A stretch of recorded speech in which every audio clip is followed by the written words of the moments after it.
Hi hello, ಇದು ಶುಕ್ರವಾರದ video. ಬೆಳಗ್ಗೆ ತಿಂಡಿಗೆ ಅಂತ ವೆಜಿಟೇಬಲ್ ಪಲಾವ್ ಮಾಡ್ಕೊತಿದ್ದೆ. ಸೊ ಪಲಾವ್ ಕೂಡ ರೆಡಿ ಆಯಿತು. ಅದ್ರ ಜೊತೆಗೆ ಮೊಸರು ಬಜ್ಜಿ ಕೂಡ ಮಾಡ್ಕೊಂಡಿದ್ದೆ.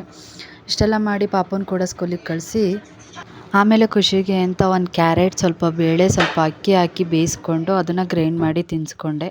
ಆಮೇಲೆ ಹೋಗಿ ಅವನ್ನ ಕೂಡ ಫ್ರೆಶ್ ಅಪ್ ಮಾಡ್ಕೊಂಡು ಕರ್ಕೊಂಬಂದು ಅವನ್ನ ಕೂಡ ರೆಡಿ ಮಾಡಿದೆ. ಆಮೇಲೆ ನಾನು ಹೋಗಿ ಫ್ರೆಶ್ ಅಪ್ ಆಗಿ ಬಂದು ಪೂಜೆ ಕೂಡ ಮುಗಿಸ್ಕೊಂಡೆ. ಇವತ್ತು ಖುಷಿನ ಸ್ವಲ್ಪ ಕ್ಲಿನಿಕ್ಕಿಗೆ ಕರ್ಕೊಂಡೋಗಿ ಬರೋದಿತ್ತು. ಸೊ ಅದಕ್ಕೋಸ್ಕರ ನಾನು, ಖುಷಿ ಮತ್ತು ಹಸ್ಬೆಂಡು ಹಾಸ್ಪಿಟ್ಲ್ ಕಡೆ ಹೋದ್ವು. ಹಾಸ್ಪಿಟ್ಲಲ್ಲಿ ಕೆಲಸ ಎಲ್ಲ ಮುಗಿಸ್ಕೊಂಡು ಸ್ವಲ್ಪ MG ರೋಡಲ್ಲಿ ಕೆಲಸ ಇತ್ತು ಅಂತ ಹೋಗಿ ಬಂದ್ವು. ಅಷ್ಟರೊಳಗೆ ಸಂಜೆ ಆಗಿತ್ತು. ಖುಷಿಗೆ ಸರಿ ಮಾಡಿ ತಿನ್ನಿಸ್ಕೊಂಡು ಅಷ್ಟರಲ್ಲಿ ಅಪ್ಪ ಚಿಕನ್ ತಂದಿತ್ತು ಅಂತ ಅಮ್ಮ ಮಸಾಲೆ ಕೂಡ ಎಲ್ಲ ರೆಡಿ ಮಾಡ್ಕೊಳ್ತಿತ್ತು. ಸೊ ಮಸಾಲೆಗೆಲ್ಲ ಜೋಡಿಸ್ಕೊಂಡು ಮಸಾಲೆ ಎಲ್ಲ ಗ್ರೈಂಡ್ ಮಾಡಿಕೊಂಡು ಸಾಂಬಾರು ಕೂಡ ರೆಡಿ ಮಾಡಿಕೊಂಡು, ಸೊ ಬಿಸಿ ಬಿಸಿ ಸಾಂಬಾರು ಕೂಡ ರೆಡಿ ಆಯಿತು. ಮೊಟ್ಟೆ ಕೋಳಿ ಸಾಂಬಾರು.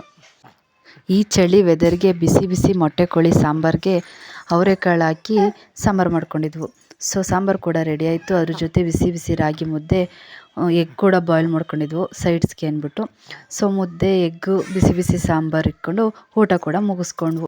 ಈ ವಿಡಿಯೋ ಇಲ್ಲಿಗೆ ಎಂಡ್ ಮಾಡ್ತಾಯಿದ್ದೀನಿ. ನನ್ನ ವಿಡಿಯೋ ಇಷ್ಟ ಆಗಿದ್ರೆ ಒಂದು ಫಾಲೋ ಮಾಡ್ಕೊಂಡು ಲೈಕ್ ಕೊಟ್ಕೊಳ್ಳೋದು ಮರಿಬೇಡಿ. Thank you.